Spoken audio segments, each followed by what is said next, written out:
देखिए आज अपन पढ़ने जा रहे हैं भाई सांद्रण का प्रभाव। वॉटेस्टाइन ने क्या किया था, 3 कांच के बल्ब लिए थे और तीनों कांच के बल्बों में H2 और I2 की भिन्न-भिन्न मात्राएं ली थी, समान मात्राएं ली थी, भिन्न-भिन्न मात्राएं ली और तीनों को उसने क्या कर दिया, 3 अलग-अलग कांच के बल्बों में भर दिया। फिर उसने काय में रखा, इसे उबलती हुई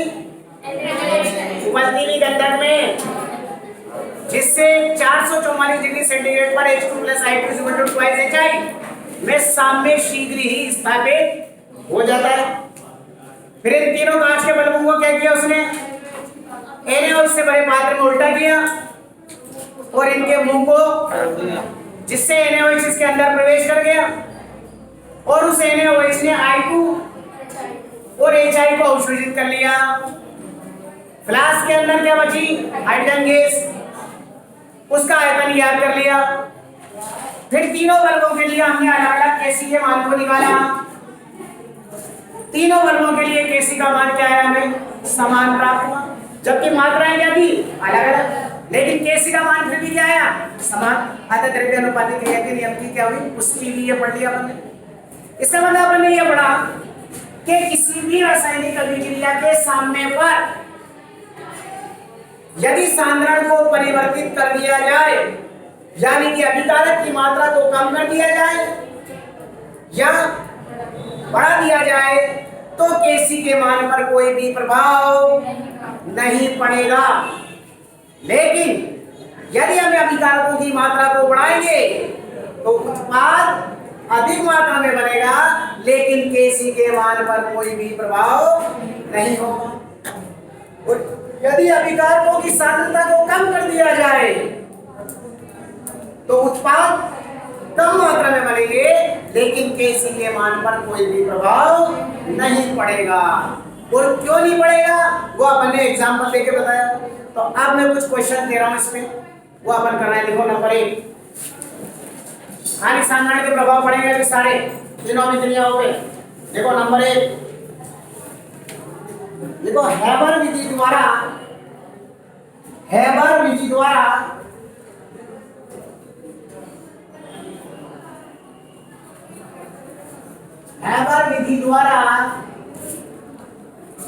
अमोनिया के संश्लेषण में सांद्रण के प्रभाव को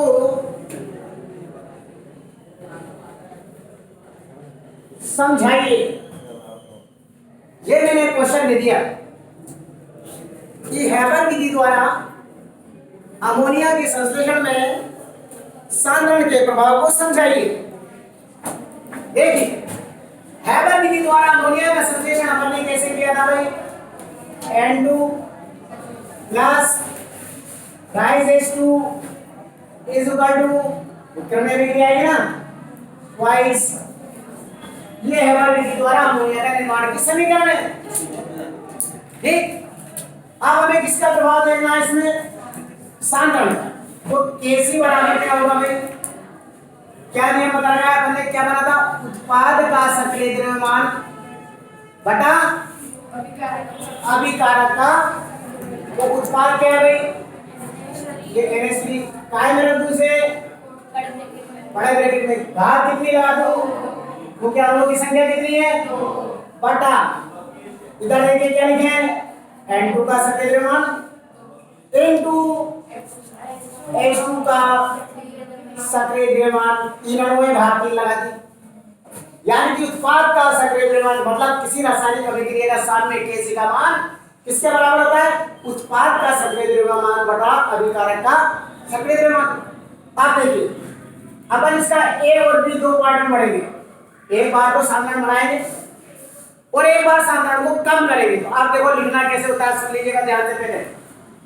पहले तो हम ये लिखेंगे यदि नाइट्रोजन और हाइड्रोजन की सांद्रता को बढ़ा दिया जाए तो अमोनिया अधिक मात्रा में, लेकिन Kc के मान पर कोई प्रभाव नहीं पड़ेगा। अब वो क्यों नहीं पढ़ेगा उसका कारण देंगे अपन। समझ में आ गई?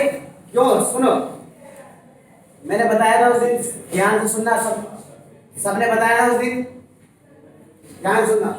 यदि नाइट्रोजन और हाइड्रोजन की सांद्रता को बढ़ा दिया जाए, समझ रहे हो, तो N2 और H2 के सक्रिय द्रव्यमान भी बढ़ जाएंगे, जिससे Kc का मान, लेकिन Kc का मान निश्चित ताप पर निश्चित रहना है। अब ये बढ़ गया ना, तो ये निश्चित कब रहेगा? जितनी मात्रा में बढ़ा अमोनिया भी उससे अनुपात में क्या हो जाए। अब ये कब बढ़ेगा? जब साम्य बिंदु बाईं से दाईं ओर विस्थापित हो जाता है, जिससे साम्य बिंदु बाईं से दाईं ओर विस्थापित हो जाता है, जिससे अमोनिया का सांद्रण भी उसी अनुपात में बढ़ जाता है और Kc का मान सीधा रहता है। देखो, पहले तो ये लिखो, हमारे लिए आंसर लिखिए, N2 प्लस N2, ये हमारे लिए देखो,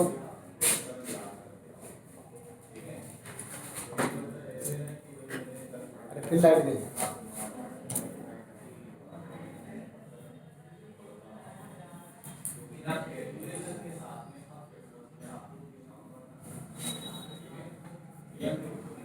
सांद्रण का प्रभाव किसी भी अभिक्रिया पर आपको आना चाहिए। बोले देखो, यदि उपरोक्त अभिक्रिया में, यदि उपरोक्त अभिक्रिया में N2 और H2 की सांद्रता को, यदि उपरोक्त अभिक्रिया में N2 व H2 की सांद्रता को बढ़ा दिया जाए, बढ़ा दिया जाए, तो अमोनिया अधिक मात्रा में बनेगी, अमोनिया अधिक मात्रा में बनेगी, लेकिन Kc के मान पर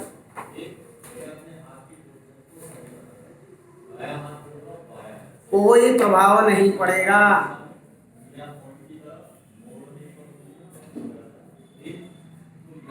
कोई प्रभाव नहीं। नीचे लिखो कारण। अब ऐसा क्यों होगा? अब अपन इसका कारण जान रहे हैं। नीचे लिखो कारण। देखो, अपने आप लिख सकते हो क्या? लिखो, यदि नाइट्रोजन और हाइड्रोजन की सांद्रता को, यदि N2 और H2 की सांद्रता को, यदि नाइट्रोजन और हाइड्रोजन की सांद्रता को बढ़ा दिया जाए,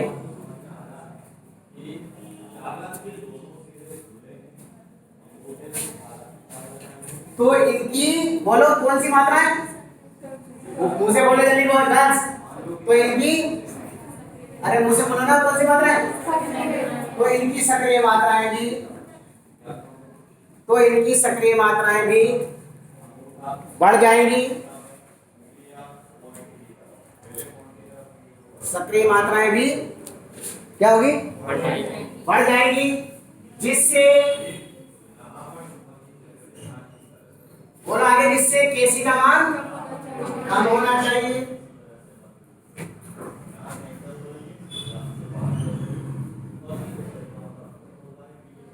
Kc का मान, लेकिन Kc का मान निश्चित ताप पर, निश्चित ताप पर निश्चित होता है।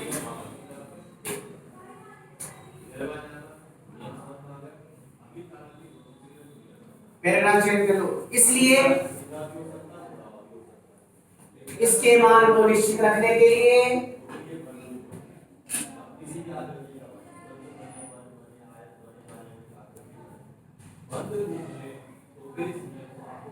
साम्य बिंदु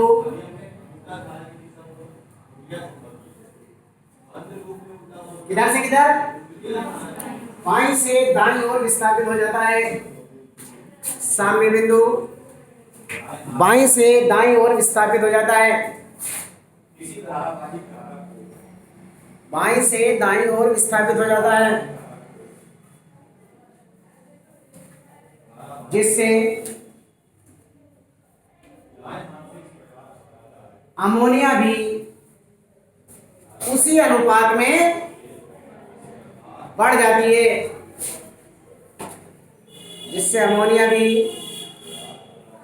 उसी अनुपात में बढ़ जाती है।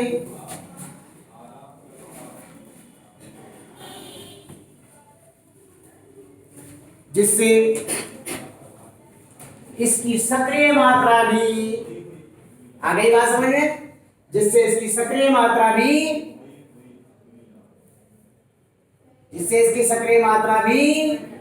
बढ़ जाती है और Kc का मान कैसा हो जाता है, स्थिर हो जाता है।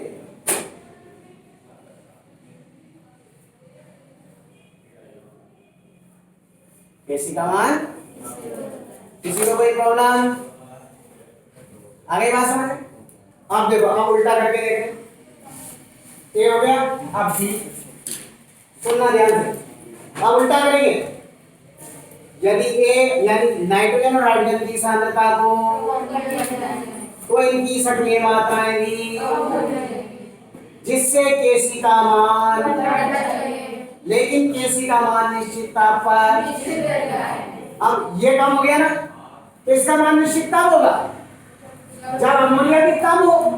अमोनिया कम होगी जब साम्य बिंदु दाईं से, जिससे अमोनिया भी उसी अनुपात में, और Kc का मान आ गई कि नहीं आ गई? लिखो पैराग्राफ में, बी पॉइंट में। यदि बी लिखे, पॉइंट बी लिखे, यदि नाइट्रोजन और हाइड्रोजन की सांद्रता को कम कर दिया जाए, यदि नाइट्रोजन और हाइड्रोजन की सांद्रता को कम कर दिया जाए,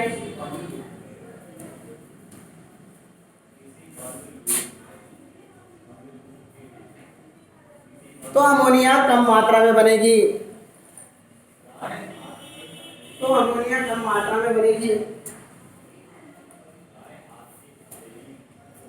लेकिन Kc के मान पर, बोलो, लेकिन Kc के मान पर कोई प्रभाव नहीं होगा।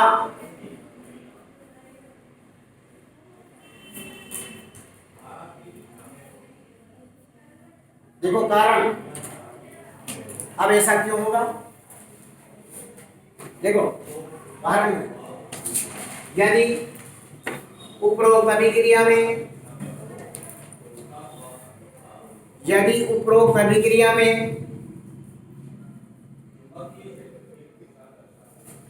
N2H2 की सांद्रता को कम कर दिया जाए, N2H2 की सांद्रता को कम कर दिया जाए,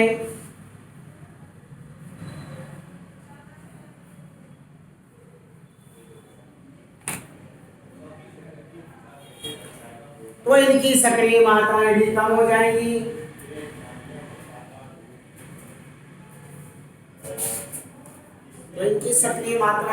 जाएंगी।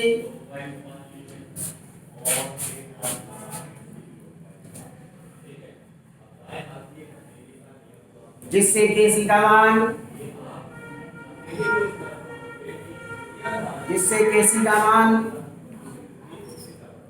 क्या होना चाहिए? बढ़ना चाहिए। लेकिन Kc का मान निश्चित ताप पर निश्चित होता है, लेकिन Kc का मान निश्चित ताप पर निश्चित होता है।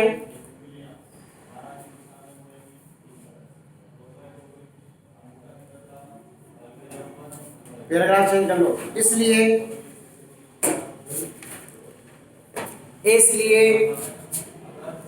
इसके मान को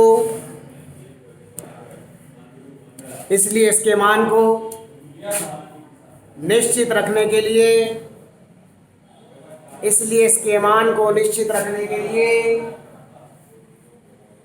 साम्य बिंदु किधर से किधर, शाबाश, साम्य बिंदु दाईं से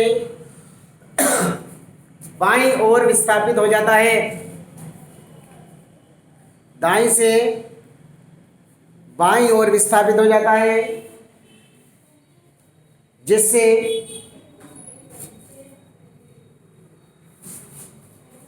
अमोनिया का संश्लेषण कम हो जाता है। अमोनिया का संश्लेषण कम हो जाता है, इसलिए इसकी सक्रिय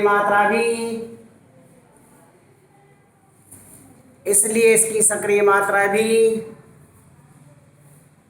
कम हो जाती है।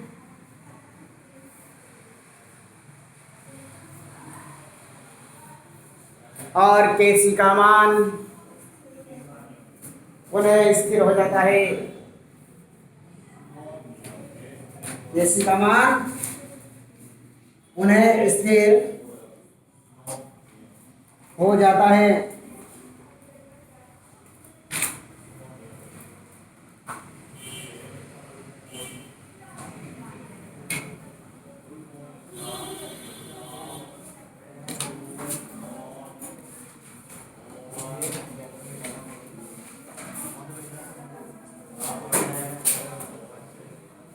दूसरा देखो,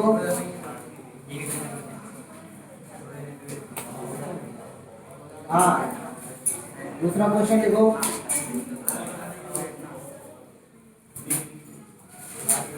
संपर्क विधि द्वारा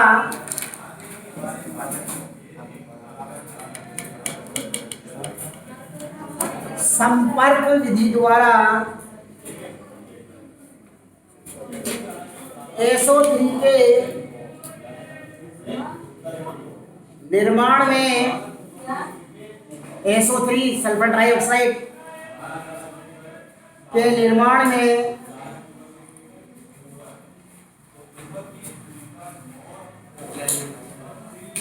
सांद्रण के प्रभाव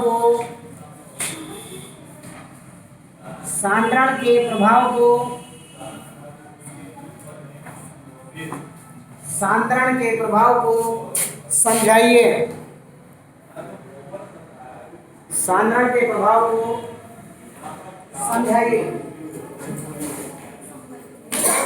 देखिए अब ये संपर्क विधि, देखिए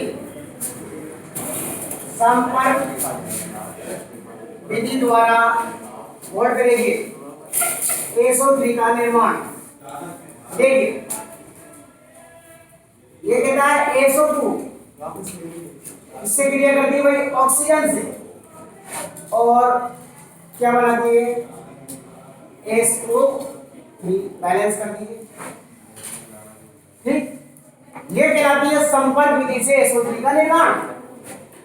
ठीक है, अब ये कहना यदि इसके सांद्रण को बढ़ा दिया जाए या कम कर दिया जाए तो Kc के मान पर क्या प्रभाव होगा।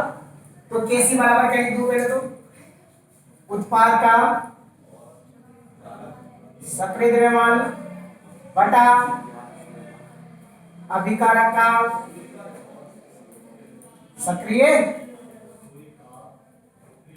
ठीक, अब क्या बताओगे, यदि SO2 और O2 की सांद्रता को बढ़ा दिया जाए तो SO3 अधिक मात्रा में बनेगी, लेकिन Kc के मान पर कोई प्रभाव क्यों नहीं होगा। कारण क्योंकि यदि हम SO2 और O2 की मात्रा को बढ़ाएंगे तो इसकी सक्रिय मात्राएं भी, जिससे Kc का मान, लेकिन Kc का मान निश्चित ताप पर, इसलिए इसके मान को निश्चित रखने के लिए साम्य बिंदु उपरोक्त अभिक्रिया में बाईं से, जिससे SO3 भी उसी अनुपात में, जिससे इसकी सक्रिय मात्रा भी उसी अनुपात में, फलस्वरूप Kc का मान।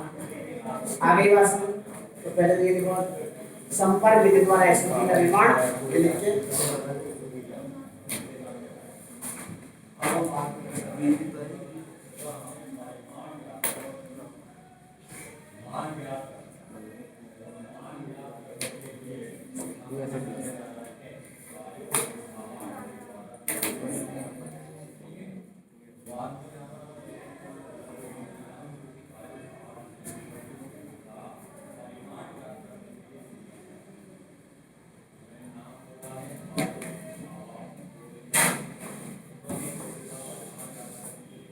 या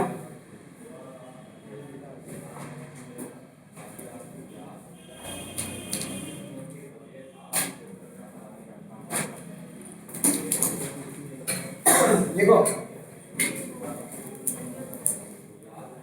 यदि ए डालना पहले ए यदि इस उपरोक्त अभिक्रिया में यदि उपरोक्त अभिक्रिया में SO2 और O2 की SO2 और O2 की SO2 और O2 की मात्रा को बढ़ा दिया जाए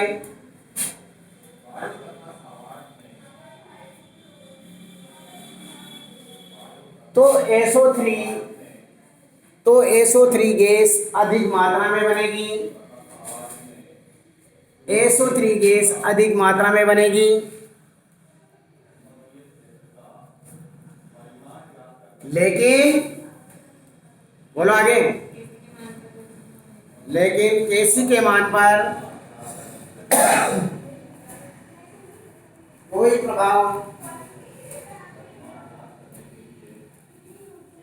प्रभाव नहीं पड़ेगा। Kc के मान पर कोई प्रभाव नहीं पड़ेगा। कारण लिखो, यदि उपरोक्त एक मिनट, हाँ कारण यदि उपरोक्त अभिक्रिया में SO2 और O2 के सांद्रण को बढ़ा दिया जाए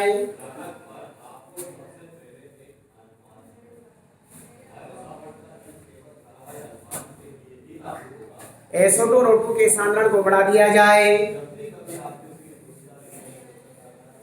तो इनकी सक्रिय मात्राएं भी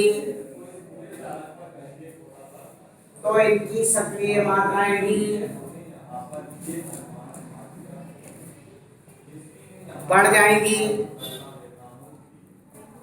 सक्रिय मात्राएं भी बढ़ जाएंगी, जिससे Kc का मान बोलो कम होना चाहिए।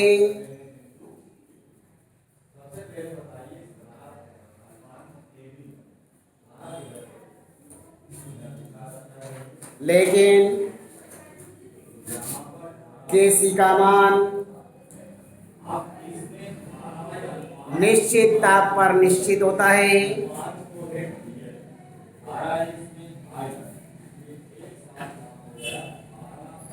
पैराग्राफ चेंज कर। इसलिए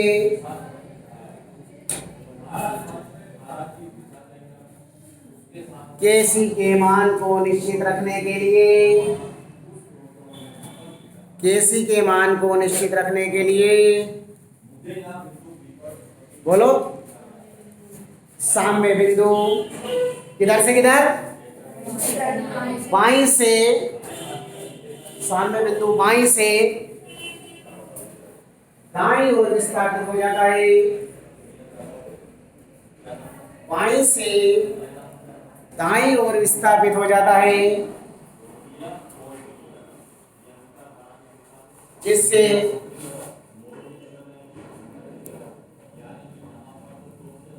SO3 अधिक मात्रा में बनती है, अधिक मात्रा में बनती है। इसलिए इसकी सक्रिय मात्रा भी, इसलिए इसकी सक्रिय मात्रा भी बढ़ जाती है। सक्रिय मात्रा भी क्या होती है भाई? बढ़ जाती है। और केशिका मान बोलो स्थिर हो जाता है।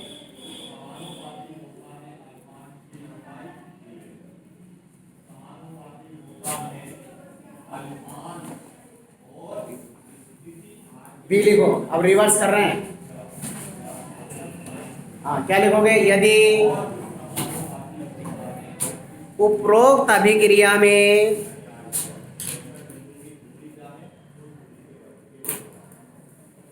SO2 और O2 की सांद्रता को कम कर दिया जाए, SO2 और O2 की सांद्रता को कम कर दिया जाए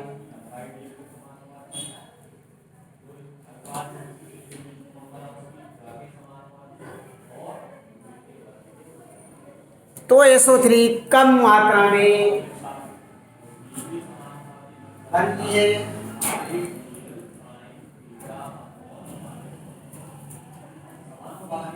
लेकिन केशिका मान स्थिर रहता है। स्थिर रहता है। नीचे देखो कारण।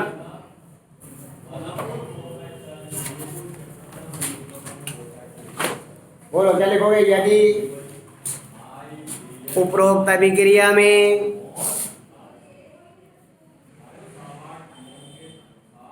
SO2 और O2 की सांद्रता को SO2 और O2 की सांद्रता को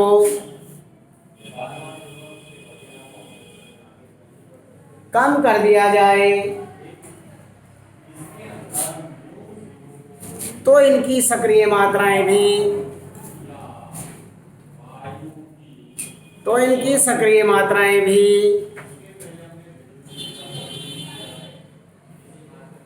कम हो जाएंगी।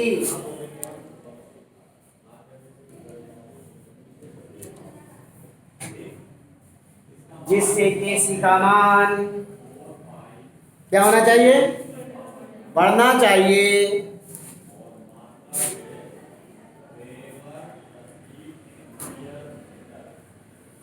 लेकिन केशिका मान निश्चित होता है।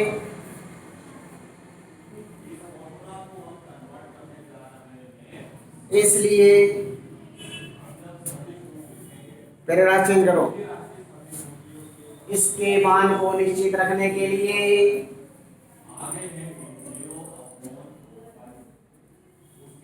उपरोक्त अभिक्रिया में साम्य बिंदु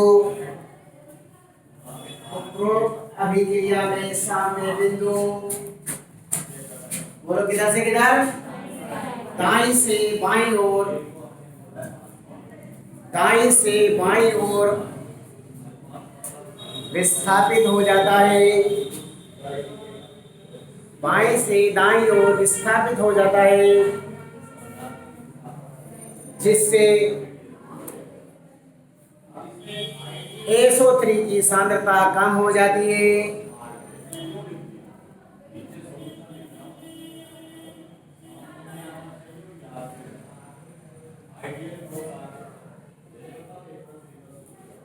SO3 की सांद्रता कम हो जाती है, जिससे इसकी सक्रिय मात्राएं भी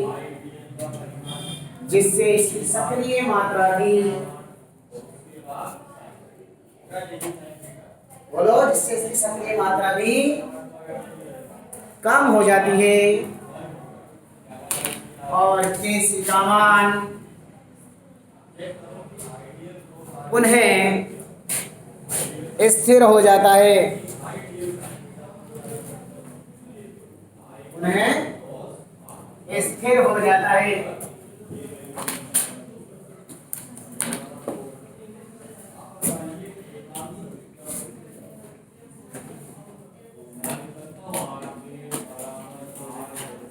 तीसरा क्वेश्चन लिखो इसमें। नंबर थर्ड, क्योंकि लास्ट घंटे के नियम में ध्यान रखना, सांद्रण के प्रभाव को नहीं लिखेंगे अपन, इन तीनों में क्रियाओं पढ़ना, सांद्रण का लिखोगे, वहां ताप और दाब के प्रभाव को लिखेंगे केवल जब लास्ट घंटे का नियम पढ़ेंगे। नंबर थर्ड, तीसरा क्वेश्चन देखो, वर्क लैंड आईडीजी द्वारा, वर्क लैंड आई विधि द्वारा, वर्क लैंड आई विधि द्वारा नाइट्रिक ऑक्साइड के संश्लेषण में, नाइट्रिक ऑक्साइड के संश्लेषण में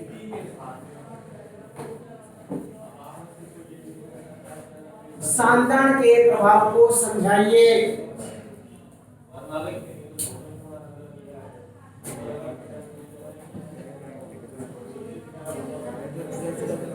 नाइट्रिक ऑक्साइड के संश्लेषण में किसके प्रभाव हुए? तो सबसे पहले तो समीकरण लिख दिया हमने, बराबर N2 + O2 = twice है। Kc बराबर क्या हो गया बताना? NO का सफेद द्रव्यमान बटा N2 का सफेद द्रव्यमान N2, पहले तो लिख दो वर्क लैंड आईडीजी, देखो फटाफट,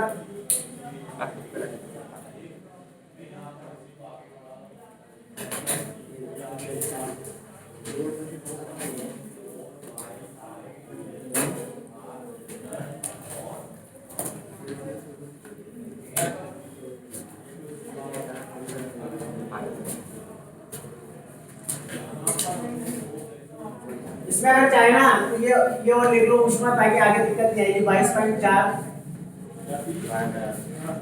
प्लस x किलो कैलोरी प्रति मोल और ये माइनस x किलो कैलोरी, ये और लिख लो, ये प्लस x कैलोरी और प्लस 22.4 और लिख लो माइनस x किलो, समीकरण में लिख लेते चलिए ताकि कंफ्यूजन नहीं हो जब लास्ट शक्ल करने पड़े। कितनी ऊर्जा निकलती है?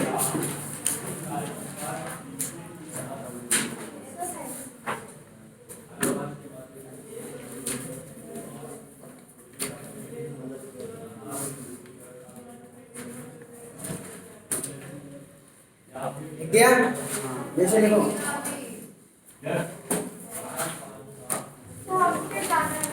हाँ बेटा जाना ना, हाँ तो फिर यहीं बैठा रहना, जाएगी नहीं तो शाम तक, ये तो तय बात है। अभी तो कल जाएगी तो बताऊंगा मैं तुझे, अभी तो कल जाएगी ना तो 10:30 आधा घंटा और तू तो आएगी ना, झूठ बोल रहा है। और जा रहे आगे देख लेना सब आए, और तुम यहाँ नहीं आएगी कल सब, और तो आप कोचिंग में बोल रहे थे अभी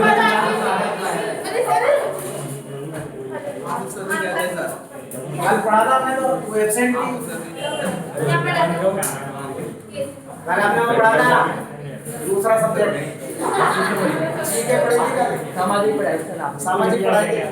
सुना भाई, अब इसका प्रभाव देना है अपने को, ये प्लस और माइनस का, प्लस का मतलब तो ये है कि इसको अपन बिना गर्म करें, जब अपन कोई ताप नहीं दे रहे हैं तभी इसमें से ऊष्मा बाहर निकल रही है, इसमें भी बाहर निकल रही है, और इसमें हमें N2 और S2 को गर्म करना पड़ेगा तब जाके ये इनों का निर्माण होगा। इसका मतलब ये है, ठीक। अब देखो सांद्रण का प्रभाव लिख रहे हैं A, देखो A लिखो, यदि उपरोक्त अभिक्रिया में, यदि उपरोक्त अभिक्रिया में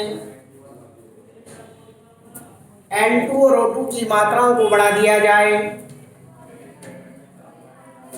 N2 और O2 की मात्रा को बढ़ा दिया जाए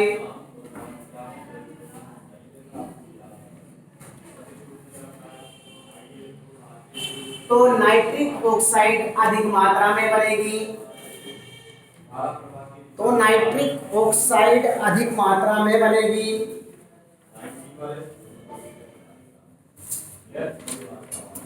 लेकिन Kc के मान पर कोई प्रभाव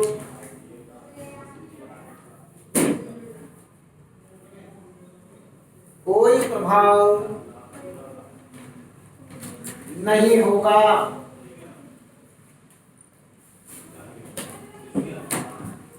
कारण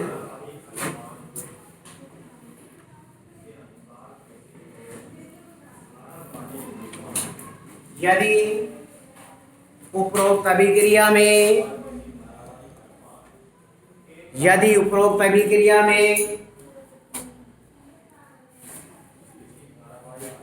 N2 और O2 की सांद्रता को बढ़ा दिया जाए, N2 और O2 की सांद्रता को बढ़ा दिया जाए,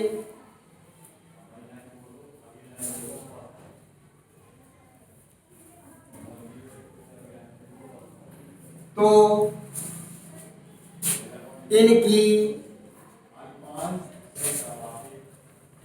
सक्रिय मात्रा भी बढ़ जाएगी,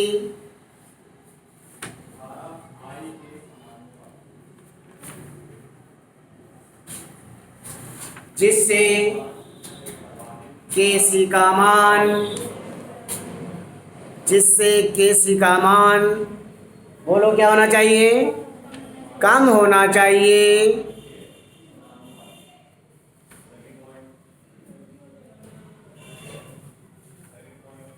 लेकिन Kc का मान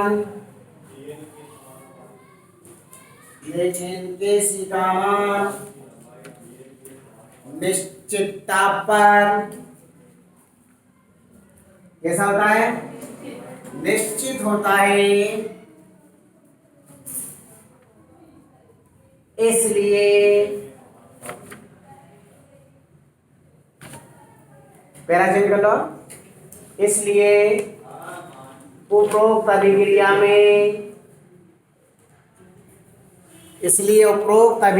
में साम्य बिंदु जना किधर से जना किधर विस्थापित हो जाता है। इससे उपरोक्त अभिक्रिया में साम्य बिंदु बाईं से और जना पास से लिया था ना, जना पास से लिया ये लिखा है। इससे साम्य बिंदु किधर से किधर भाई?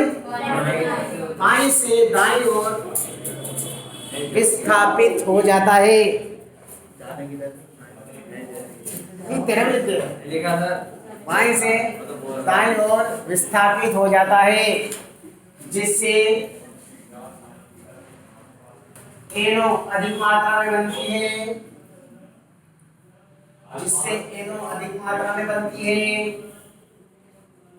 और इसकी सक्रिय मात्रा भी एन को अधिक मात्रा में बनती है,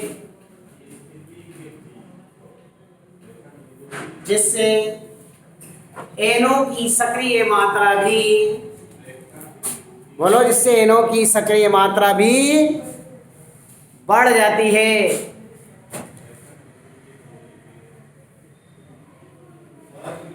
जिससे Kc का मान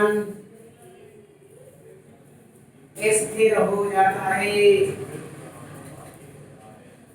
Kc का मान क्या हो जाता है? अरे भोको ना, स्थिर हो जाता है। ए में तो ये हो गया, बी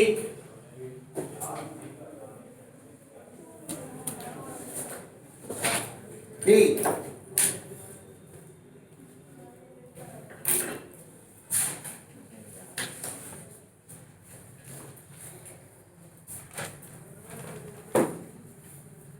यदि उपरोक्त अभिक्रिया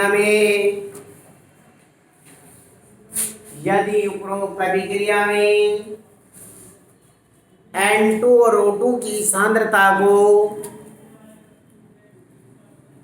N2 और O2 की सांद्रता को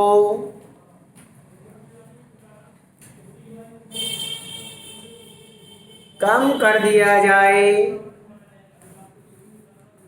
कम कर दिया जाए तो NO कम मात्रा में बनेगी, तो NO कम मात्रा में बनेगी। लेकिन Kc का मान स्थिर रहता है, लेकिन Kc का मान स्थिर रहता है। देखो कारण,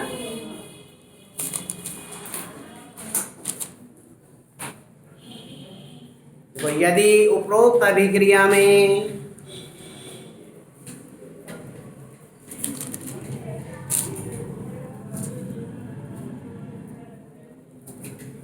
N2 व O2 की सांद्रता को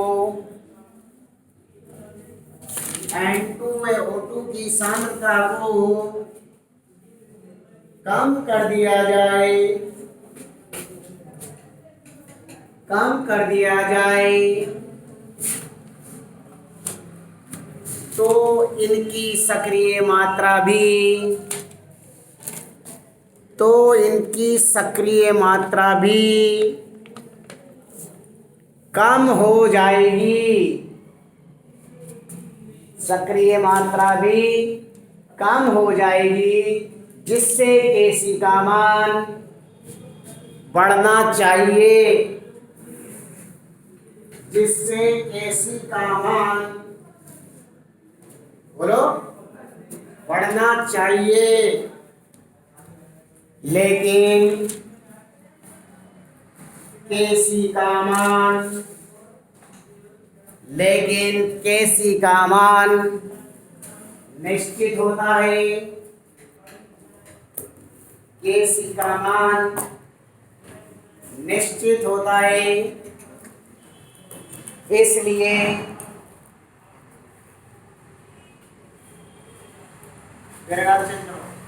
इसके मान को निश्चित रखने के लिए, इसलिए इसके मान को निश्चित रखने के लिए साम्य बिंदु,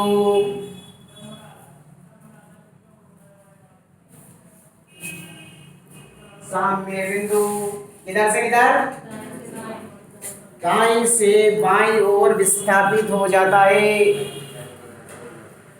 दाईं से बाईं ओर विस्थापित हो जाता है, दाईं से बाईं ओर विस्थापित हो जाता है। और यह विस्थापन दूसरी तरह से लिखा रहा हूं, फिर थोड़ा सा बार बार एक ही तरह से लिखा रहा है मैंने ना, कोई दिक्कत नहीं। और यह विस्थापन तब तक होता रहता है, कोई बात नहीं, जो वैसे वो भी सही है, तब तक होता रहता है जब तक कि Kc का मान पुनः प्रारंभिक मान के बराबर ना हो जाए। ये थोड़ा सा शॉर्ट कर दिया ताकि Kc का मान पुनः प्रारंभिक मान के बराबर ना हो जाए। और सुनो, और जब V1 बराबर V2 हो जाएगा, वह अभिक्रिया वापस रुक जाए और Kc का मान, समझ में आ गई बात? तो इस तरह से अपने को सांद्रण, इन तीन अभिक्रियाओं पर सांद्रण ताप और दाब के प्रभाव को पढ़ना होता है। यहाँ अपने सांद्रण का प्रभाव क्लियर हो गया, सबको याद हो गया होगा तो अच्छी तरह से। अब देखो ला शाटलिए का नियम। कौन की लाश आ गई ना? कितने टाइम हो? कौन ऐसा गया? कितना हुआ? क्या आज बारात में जा रही है? नहीं हुआ यार। हैं? बारात में जा रही है, छोड़ दो भैया। इसको देखो। हाँ बता दे। बस लगा तो। अब ला शाटलिए का नियम। न है भाई, लास्ट में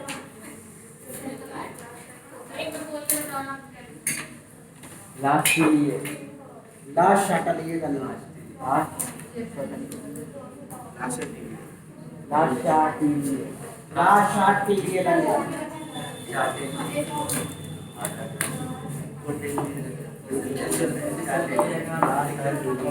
देखो सुनो, जो ला शाटलिए नाम का वैज्ञानिक था, देखो गुल्डबर्ग और वागे ने तो केवल सांद्रण के प्रभाव को दिया, द्रव्यानुपातिक क्रिया के नियम में केवल सांद्रण के प्रभाव को दिया कि अगर अभी किसी रासायनिक अभिक्रिया में अभिकारकों की सांद्रता को बढ़ा दिया जाए या घटा दिया जाए तो केसी के मान पर क्या प्रभाव पड़ेगा, इस चीज को तो किसने समझाया, गुल्डबर्ग और वागे ने। और जो ला शाटलिए था इसने बताया किसी रासायनिक अभिक्रिया के साम्य पर सांद्रण, ताप और दाब तीनों के प्रभाव को दिया, सांद्रण के प्रभाव को भी दिया, ताप के प्रभाव को भी दिया और दाब के प्रभाव को, और बताया कि किसी रासायनिक अभिक्रिया के साम्य पर सांद्रण, ताप और दाब को परिवर्तित करने पर साम्य बिंदु अपने आप उस ओर विस्थापित हो जाता है जो किए गए परिवर्तन के प्रभाव को दूर कर सके, यानी कि केसी के मान को स्थिर कर सके। अब ये कोई अपन थोड़ी कर रहे हैं, ये ऐसे KSO2 की मात्रा को कम कर दिया जाए, बढ़ा दिया जाए तो अपने आप ही हो रहा है ना, लेकिन अपने आप सामने बिंदु उस ओर विस्थापित हो जाएगा जिस ओर केसी का मान अपने आप ही क्या हो जाए, स्थिर हो जाए। यही पढ़ाना हमने सांद्रण के प्रभाव।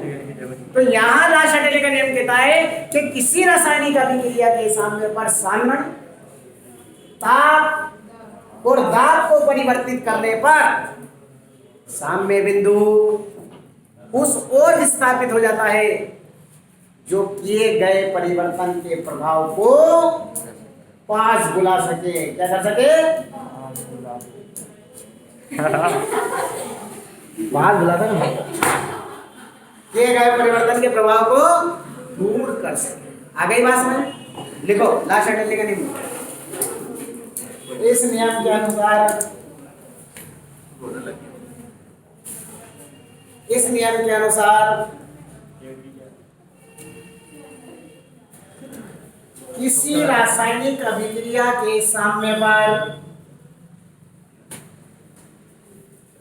किसी रासायनिक अभिक्रिया के साम्य पर सांद्रण, ताप और दाब को परिवर्तित करने पर, सांद्रण, ताप वे दाब को परिवर्तित करने पर साम्य बिंदु, साम्य बिंदु उस ओर विस्थापित हो जाता है, उस ओर विस्थापित हो जाता है जो किए गए परिवर्तन के प्रभाव को, जो किए गए परिवर्तन के प्रभाव को दूर कर सके, जो किए गए परिवर्तन के प्रभाव को दूर कर सके, इसे ला शाटलिए का नियम कहते हैं। ला शाटलिए का नियम कहते हैं।